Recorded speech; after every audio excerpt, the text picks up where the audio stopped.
A 9-year-old boy walked into a biker bar and asked the most dangerous man in Detroit for help. "Protect my mom, please." His mother was being destroyed, harassed at work, terrorized by a neighbor, slowly losing her will to live. The police wouldn't help. She couldn't afford a lawyer, so her son did the only thing he could think of. He found someone scarier than the monsters. What happened next would shock an entire city. If this satisfies your heart, please like, comment, and follow. Lucas Thornton counted the days. 183 days since the first time he heard his mother cry in the bathroom with the water running so he wouldn't hear. He heard anyway. 183 days of watching her come home from work with red eyes and shaking hands, of listening to the neighbor upstairs pound on their door at midnight, demanding things Lucas didn't fully understand but knew were wrong, of seeing his mother, his strong, brave, incredible mother, shrink a little more each day. She thought he didn't notice. She was wrong. Lucas was 9 years old enough to understand that something terrible was happening, old enough to know that his mother was in danger, old enough to feel helpless and furious and desperate all at once, and old enough to do something about it. Rebecca Thornton had been a fighter her whole life, single mother at 22. College degree earned at night while working 2 jobs, a position at Morrison & Associates that she had clawed her way into through sheer determination. She had survived everything life had thrown at her, until 6 months ago. It started small. Comments from her supervisor, Derek Morrison, the founder's son, untouchable, protected. Comments about her clothes, her body, her potential, if she was nicer to him. She reported it to HR. HR reported it to Derek's father. Derek's father promoted Derek to vice president. The comments became demands. The demands became threats. "Show up at my apartment tonight or find another job." Rebecca refused. She documented everything. She went to a lawyer. The lawyer took her money and then stopped returning calls. She later learned he golfed with Derek's father every Sunday. She went to the police, filed a report. A detective named Harris took her statement with bored eyes. "He said some inappropriate things at work. That's a civil matter, ma'am. Nothing we can do. He threatened me. He said if I didn't—" "Did he touch you?" "No, but then there's no crime. Sorry." She found out later that Detective Harris was Derek Morrison's brother-in-law. The system was rigged. Every door she tried was locked. Every path led back to the same powerful family that wanted her destroyed. And then there was Victor, the neighbor upstairs, Victor Crane, a large man with small eyes who had started visiting 6 months ago. At first, just knocks on the door, asking for sugar, for milk, for things he clearly didn't need, excuses to see her, to get inside. Then the notes under her door, explicit, threatening, unsigned, but she knew. Then the late-night pounding, 1 a.m., 2 a.m., 3 a.m., demanding she open up, calling her names through the door, describing what he would do to her if she didn't cooperate. She called the police. The same Detective Harris showed up. "Probably just a prank, ma'am. Kids in the building, maybe." "It's not kids. It's the man upstairs, Victor Crane." "You have proof?" "I hear his voice. I know it's him." "That's not proof. That's speculation." Harris smiled. "Maybe try being friendlier. Some men just don't know how to express interest." Rebecca wanted to scream, to throw something, to burn the whole rotten system to the ground. Instead, she went home, locked her door, turned on the bathroom fan, and cried. Lucas watched his mother disappear. Not physically. She was still there, still making his lunches, still helping with homework. But the light in her eyes was dying. The laugh that used to fill their apartment had gone silent. She was a ghost wearing his mother's face. He tried to help, made her breakfast in bed, drew her pictures, told her jokes he found online. Nothing worked. One night, he heard Victor pounding on their door, heard his mother's terrified breathing on the other side, heard the things Victor was saying, words Lucas knew were evil even if he didn't understand them all. He wanted to open the door, to fight, to protect her, but he was 9 years old, and Victor was a monster, and there was nothing he could do. Or was there? Lucas had seen the motorcycles. Everyone in the neighborhood had. The Hells Angels clubhouse was 6 blocks away, a building everyone avoided, filled with men everyone feared. His mother had warned him 100 times. Stay away from those men. They're dangerous. They're criminals. But the police were supposed to be good, and they did nothing. HR was supposed to help, and they made it worse. Lawyers were supposed to fight for justice, and they took money and disappeared. Maybe, Lucas thought, maybe dangerous was exactly what his mother needed. The Iron Horse Bar was not a place for children. It sat at the corner of Westfield and 9th, a squat brick building with blacked-out windows and a parking lot full of Harley-Davidsons. The sign above the door showed a skull wearing a helmet. Beneath it, smaller letters, "Members Only." Lucas stood across the street, heart hammering, trying to work up the courage to move. This was insane. He was 9 years old. He was about to walk into a biker bar and ask for help. His mother would kill him if she found out. But his mother was already dying, slowly, from the inside. Lucas crossed the street. The door was heavier than he expected. He had to push with his whole body to open it. The smell hit him first, beer and cigarettes and leather. Then the sound, rock music from a jukebox, the crack of pool balls, deep voices laughing, then silence.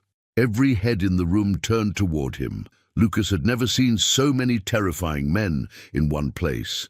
Beards and tattoos and scars, leather vests covered in patches, eyes that had seen things no child should imagine. He wanted to run. Every instinct screamed at him to flee, but he thought of his mother crying in the bathroom. He stepped forward. "I need help." His voice came out small, weak, a child's voice in a room full of giants. One of the men, the biggest one, sitting at the bar like a king on a throne, turned to face him fully. "Wrong place, kid. This isn't a daycare." "I know what this place is." Lucas forced himself to stand straight. "I know who you are. Everyone does." "Then you know you should leave." "I can't. Not until someone helps me." Lucas took a breath. "My mom is in trouble. Bad trouble. And nobody will do anything." The big man, Marcus Stone Reeves, though Lucas didn't know his name yet, studied him with cold eyes. "What kind of trouble?" "Men are hurting her. At her work. In our building. They say things. They threaten her. One of them comes to our door at night and—" Lucas's voice cracked. "She cries every night. She thinks I don't know, but I do. And the police won't help because they're friends with the bad guys. And we don't have money for lawyers, and I didn't know who else to ask." The room was completely silent now. "So you came here," Stone said slowly, "to a biker bar, to ask criminals for help. You're the scariest people I know." Lucas met his eyes. "I need someone scarier than the monsters." Something flickered in Stone's expression, something old and painful. "What's your name, kid?" "Lucas Thornton." "And your mom?" "Rebecca. She works at Morrison and Associates. The men there, especially Derek Morrison, they won't leave her alone. And our neighbor, Victor, Lucas couldn't finish. Stone was quiet for a long moment. Then he turned to the bartender. "Get the kid a Coke." He stood up, even bigger than Lucas had thought, a mountain of muscle and menace, and crouched down to Lucas's level. "I'm going to ask you some questions. I need you to answer them honestly. Can you do that?" Lucas nodded. "Has anyone touched your mum, physically hurt her?" Victor grabbed her arm once, left a bruise. "And Derek, her boss, he cornered her in a parking garage. She got away, but barely. Did she report it?" "She reported everything. Nobody cares." Stone's jaw tightened. "Why do you think that is?" "Because Derek's family is rich and powerful. His brother-in-law is a cop. They own everybody." Lucas's hands clenched into fists. "It's not fair. She didn't do anything wrong. She just wanted to work and take care of me, and they won't leave her alone." Stone studied this child, this brave, desperate, furious child who had walked into a den of wolves to save his mother. "You know what you're asking, kid. You're asking dangerous men to get involved in your life. That doesn't always end well. I don't care. I just want my mom to be safe. I want her to stop crying." Lucas's eyes filled with tears he refused to let fall. "Please, I'll do anything. I'll clean your bar. I'll wash your motorcycles. I'll do whatever you want. Just protect my mom." Stone looked at this boy and saw himself 40 years ago. Different city, same story. A mother being destroyed by men who thought power meant they could take whatever they wanted. Nobody had helped Stone's mother. She had died broken and afraid, while her son watched, helpless. He had promised himself then that if he ever had the chance to stop it from happening to someone else, he would take it. "Go home, Lucas." The boy's face crumpled. "But I said go home. We need to look into some things, find out what we're dealing with." Stone put a hand on Lucas's shoulder. "You did good, kid. Coming here, asking for help. That took guts. Now let us handle it." "You'll help? Really?" "I'll help." Stone's expression was granite. "And when I'm done, nobody's ever going to make your mother cry again." The investigation took 48 hours. Stone's brothers were thorough. They had contacts everywhere. Former cops, current employees, people who owed favors, and people who liked causing trouble for the powerful. The picture that emerged was worse than Lucas had described. Derek Morrison wasn't just harassing Rebecca. He had a pattern. 6 other women at the company had experienced the same treatment. 3 had quit. 1 had attempted suicide. 2 had signed NDAs in exchange for settlements. The company knew, the family knew, everyone knew, and everyone looked away. Victor Crane was worse. A background check revealed 2 restraining orders in other states, an arrest for assault that had been pleaded down to nothing, rumors of worse things, things that had never been proven, victims who had never come forward. He was a predator, and he had chosen Rebecca as his next target. "What's the play?" Ghost asked. He was Stone's sergeant-at-arms, a quiet man with cold eyes and a talent for solving problems. "We show up. We make it clear that Rebecca Thornton is protected, and we do it without throwing a single punch." "Why not? These guys deserve worse." "Because Lucas asked us to protect his mom, not to go to war. Violence brings cops. Cops bring attention. Attention brings problems." Stone shook his head. "We do this smart. We expose them, not destroy them. Let the world see what they really are. And if they don't back off," Stone's smile was ice, "then we stop being smart." Friday afternoon, 5 p.m., Morrison and Associates. The parking garage was emptying as employees headed home for the weekend. Rebecca Thornton walked to her car alone, keys clutched between her fingers like a weapon, eyes scanning every shadow. 6 months of fear had made her hyper-vigilant. 6 months of harassment had made her paranoid. She checked under her car in her back seat, all around her before unlocking the door. She didn't see Derek Morrison until he was 3 feet away. "Rebecca, working late?" Her blood turned to ice. "I was just leaving. We should talk about your future at the company." He stepped closer. "I've been very patient, Rebecca, very understanding. But my patience has limits. Mr. Morrison, I've made my position clear." "Your position?" He laughed. "You don't have a position. You have a job that I can take away with a phone call. You have a reputation I can destroy with a rumor. You have a son who goes to school 3 blocks from here." Rebecca stopped breathing. "Don't bring Lucas into this." "I'm not bringing anyone into anything. I'm just explaining reality." Derek's smile made her skin crawl. "Monday, my office, 8 a.m. We're going to come to an understanding, and you're going to be very, very cooperative." He turned and walked away. Rebecca stood frozen, shaking, unable to move. Then she heard the engines. At first just a rumble, distant, then closer, louder, until the entire parking garage seemed to vibrate with the sound. Motorcycles, dozens of them, pouring in from every entrance. Derek stopped walking, turned. His face went pale. 50 Hell's Angels surrounded them, engines cutting off one by one. Men dismounting, forming a circle, saying nothing. Stone walked through the crowd and stopped in front of Derek Morrison. "Nice night. Who the hell are you? This is private property." "I know what this is. I know what you are too." Stone pulled out his phone, held it up. "I've got recordings, testimonies. 6 women willing to talk about what you've done to them over the years, including the one you just threatened 30 seconds ago." Derek's face went from pale to grey. That's That's inadmissible. You can't. I'm not a cop. I don't care about admissible. Stone stepped closer. But you know who does care. Reporters. And there's one waiting outside right now. Diane Castillo from Channel 7.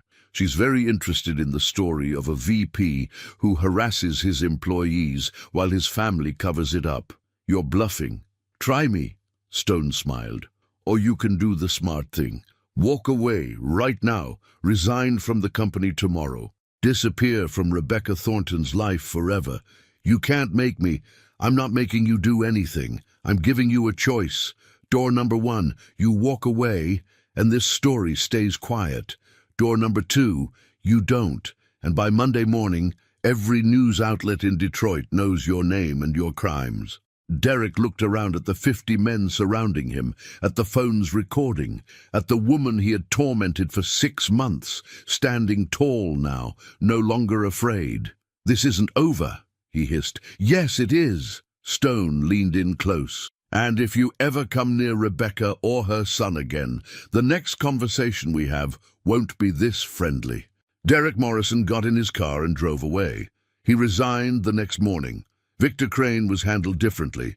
He came home that night to find 12 Hell's Angels sitting in his living room. What the? Sit down, Victor. Stone occupied the only empty chair. Around him, brothers filled every space, calm, patient, terrifying. We know about the restraining orders. We know about the women you've hurt. We know about the notes you've been leaving for Rebecca Thornton. Stone pulled out a folder. And now the police know too. Anonymous tip. Evidence they can't ignore, even if they wanted to. Victor's face went white. I didn't save it. You're going to pack a bag. You're going to leave this building tonight, and you're never going to come back. You can't make me leave my own apartment. Your landlord has already started eviction proceedings. Turns out threatening other tenants violates your lease. Who knew? Victor looked around wildly. This is illegal. This is harassment. Call the cops. Stone smiled. See how that goes. Victor didn't call the cops. He was gone by midnight. The next day, Rebecca Thornton woke up to silence. No pounding on her door. No notes slipped underneath, no fear, just peace, and a 9-year-old boy grinning at her across the breakfast table. Mom, I think things are going to be okay now. Rebecca didn't know why he was so confident. Didn't know about the bar or the bikers or the 4 words that had changed everything. But she smiled anyway. For the first time in 6 months, she believed him. Rebecca discovered the truth 3 days later. She came home from work. A new job at a company that didn't tolerate harassment, to find Lucas sitting at the kitchen table with a man she had never seen before, a very large man, in a leather vest, covered in tattoos. Her heart stopped. Lucas, step away from him. Now. Mom, it's okay. I said now. Lucas didn't move. Instead, he looked at the stranger with something like trust. Mom, this is Stone. He's the one who helped us. Rebecca's mind raced. Helped? What help? She thought Derek had resigned because of the news investigation. She thought Victor had left because of the eviction. She looked at the man, at the patches on his vest, at the skull and wings and letters she recognized from news reports and neighborhood warnings. Hell's Angels. Get out of my house. Mom, Lucas, go to your room. But now. Lucas looked at Stone, who nodded slightly. The boy left, dragging his feet, looking back over his shoulder. When they were alone, Rebecca grabbed the biggest knife from the kitchen drawer. I don't know what you want, but you're going to leave. Right now. Stone didn't move, didn't flinch at the knife. Your son came to me 3 days ago, walked into my bar and asked me to protect you. Rebecca felt the blood drain from her face. What? He said you were being hurt, that men were threatening you and nobody would help. He asked me to make them stop. Stone's voice was calm, even. So I did. You. Derek Morrison resigned because 50 of my brothers showed up in his parking garage with evidence of every woman he's ever harassed. He had a choice, walk away or become famous for all the wrong reasons. And Victor? Same choice, different context. He chose wisely. Rebecca's hand was shaking. The knife wavered. Why? Why would you do this? You don't know us. I know your son. I know what it takes for a 9-year-old boy to walk into a place like mine and ask for help." Stone finally stood. He was even more imposing upright. "I know what it's like to watch your mother suffer while the world does nothing. I was Lucas once. Different city, different monsters, same helplessness. So this is charity? Pity? This is respect for a kid who did something I never had the guts to do." Stone moved toward the door. "I'm not asking for anything, not money, not favors, nothing. Your son asked for help and I gave it. That's the end of it." "Wait." Stone stopped. Rebecca lowered the knife. Her eyes were wet. "He really did that?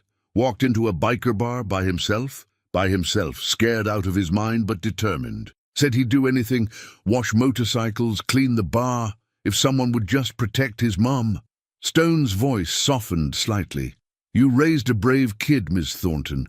Brave and stupid, which is the best combination." Rebecca laughed despite herself. It came out half-sob. "I don't know what to say." "You don't have to say anything. Just—" Stone hesitated. "Just tell him you're proud of him. What he did took more courage than most adults have. He deserves to know that." He left without another word. Rebecca stood in her kitchen, knife still in hand, trying to process what had just happened. Her 9-year-old son had walked into a den of criminals and asked them to save her. And they had. The conversation with Lucas happened that night. Rebecca sat on his bed trying to find the right words. He looked so small against his pillows, so young, and yet he had done something so impossibly brave. "Stone told me what you did." Lucas tensed. "Are you mad?" Rebecca struggled. "I'm a lot of things. Scared, confused, amazed." She took his hand. "Why didn't you tell me?" "Because you would have stopped me, and I had to do something." His eyes were fierce. "I couldn't watch you cry anymore, Mom. I couldn't listen to Victor bang on our door. I couldn't see you come home from work looking like someone had broken you." "Lucas, you always protect me. My whole life you've worked so hard to keep me safe. I just wanted to protect you back." His voice cracked. "Was that wrong?" Rebecca pulled him into her arms. "No, baby, that wasn't wrong. That was the bravest thing anyone has ever done for me." "Really? Really?" She held him tight. "But promise me, you'll never do anything like that again. If you had been hurt." "I wasn't, though. Stone was nice. He listened. He helped. I know, but not everyone would have been like him. You got lucky." "Maybe." Lucas pulled back and looked at her. "Or maybe I found exactly who I was supposed to find." Rebecca didn't know what to say to that. So she just held her son and thanked whatever force had kept him safe. Over the following weeks, things changed. The new job was better. Rebecca's boss was a woman named Catherine who had survived her own harassment years ago. She had built a company where that would never happen. The apartment was peaceful. Victor's unit sat empty, and the landlord had promised to be more careful about future tenants. And Lucas was different, more confident. Like he had proven something to himself and couldn't go back to who he was before. Stone came by once a week. At first Rebecca was wary, but he never asked for anything, never pressured. He just showed up, fixed things that were broken, taught Lucas about engines and tools, sat at the kitchen table drinking coffee and talking about nothing important. "Why do you keep coming back?" Rebecca asked him one evening. Lucas was in his room doing homework. "Honestly, I don't know." Stone stared at his coffee. "I told myself I was checking on the kid, making sure everything stayed stable, but that's not really it." "Then what is it?" "I think." He paused. "I think I'm trying to fix something I couldn't fix 40 years ago.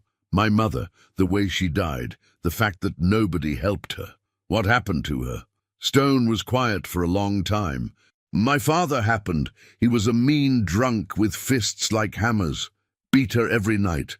I tried to stop him once. I was about Lucas's age. He put me in the hospital for a week." Rebecca's hand went to her mouth. "When I got out, my mother was dead. He'd gone too far. Said it was an accident. The cops believed him. He was friends with half of them. Spent 18 months in prison for manslaughter. Got out early for good behavior." "Stone, I'm so sorry. I found him 10 years later. made sure he never hurt anyone again. Stone's voice was flat. That's not something I'm proud of, but it's something I had to do. And helping you is something different, something clean. He looked up. Your son gave me a chance to be the person my mother needed. I'm grateful for that. Rebecca reached across the table and took his hand. You're not what I expected. Neither are you. 6 months after Lucas walked into the Iron Horse Bar, Stone made it official. Not marriage. Neither of them was ready for that, but something real, something permanent. He moved into their apartment, became a constant presence in their lives. The club was skeptical at first. Stone had always been alone. The idea of him playing house with a single mom and her kid seemed impossible, but they saw the change in him. The way he smiled now, the way he talked about Lucas, like he was his own son. You've gone soft, brother, Ghost teased him one night. Maybe. Stone watched Lucas across the room, showing off a model motorcycle he'd built to some of the brothers. Or maybe I finally found something worth being soft for. The real test came 8 months in. Rebecca got a call from Lucas's school. There had been an incident. Lucas had been in a fight. She and Stone arrived together expecting the worst. But what they found was different. Lucas sat in the principal's office with a split lip and defiant eyes. Across from him, another boy, bigger, older, nursed a black eye. Your son attacked Marcus without provocation, the principal said. That's not true. Lucas's voice was steady. He was bullying a kid named Tommy, pushing him, taking his lunch money. Nobody was doing anything. So I did. Stone looked at Lucas, at this boy who had inherited none of his blood, but all of his spirit. Did he swing first? Yeah. I just made sure he didn't swing second. The principal sputtered about zero-tolerance policies and suspension. Rebecca apologized and promised to handle it. Stone said nothing until they were in the car. You know violence isn't always the answer. I know. You could have told a teacher, found an adult. I tried. They didn't care. Lucas looked at him. You taught me that sometimes you have to stand up, even when it's hard, even when you might get hurt. Was I wrong? Stone thought about the bar, about 50 bikers in a parking garage, about a 9-year-old boy who had walked into danger to save his mother. No, he said, you weren't wrong. But next time, try talking first. Fighting is a last resort, not a first option. I did try talking. Marcus laughed at me. Then you did everything right. Rebecca stared at them both. Are you seriously praising him for fighting? I'm praising him for protecting someone who couldn't protect himself. Stone met her eyes. That's what good men do. That's what he did for you. That's who he is. Rebecca wanted to argue, but she thought about 6 months ago, about her son walking into a biker bar because he couldn't stand to see her suffer. Fine, she said, but we're still having a talk about alternatives to violence? Fair. Lucas grinned. Epilogue. 3 years later. Lucas Thornton was 12 years old. He stood in front of his 8th grade class, giving a presentation on Someone Who Inspires Me. Most people would pick a famous person, he said, a president or an athlete or a scientist, but I picked someone nobody's heard of. His name is Marcus Reeves. Most people call him Stone. He clicked to a photo on the screen. Stone at a barbecue, laughing at something off camera. 3 years ago, my mom was in trouble. Bad people were hurting her, and nobody would help. The police didn't care. We couldn't afford lawyers. It felt like the whole world was against us. The classroom was silent. I was 9 years old, and I did something crazy. I walked into a place where I definitely shouldn't have been and asked a stranger for help. That stranger was Stone. He clicked to another photo. This one showed Stone, Rebecca, and Lucas at Lucas's 11th birthday party, a family. He didn't have to help us. He had no reason to care about some random kid and his mom. But he did care. He helped, and he taught me something important. Lucas looked at his classmates. He taught me that heroes don't always look like heroes. That courage isn't about not being afraid. It's about being afraid and acting anyway. And that family isn't just about blood. It's about who shows up when you need them. He paused. Stone showed up, for me and my mom, and he never stopped. He's been my stepfather for 2 years now. He taught me to fix engines, to stand up for people who can't stand up for themselves, and to never let anyone tell me that I'm too small or too young to make a difference. Lucas clicked to the final slide. A quote, "Protect my mom."